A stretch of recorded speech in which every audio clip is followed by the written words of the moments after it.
वादी शीला। गर्दिश सफ़र इंसान को कहाँ से कहाँ ले जाती है, जहाँ इंसान नई से नई दुनियाएं देखता है और नित नई सकाफ़तों का बगौर मुतालिया करता है। इरादा सफ़र से इंतखाब मंजिल तक तमाम तर इख्तियारात हज़रत इंसान की दस्तरस में हैं, जबकि हसूल मंजिल का तमाम तर इख्तियार अल्लाह रब्बुल इज़्ज़त का है।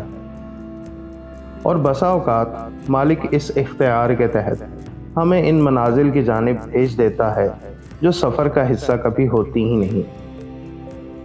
अनजाने रास्तों पर अनजान मनाजिल की जानिब दिल में कई वसवसे, सवालात और ख़दशात के बावजूद आगे बढ़ना उस जुनून की निशानदेही है जिसकी वजह से इंसान ने फ़र्श ज़मीन के हर कोने पर कदम रखा और ये सिलसिला आज भी जारी है।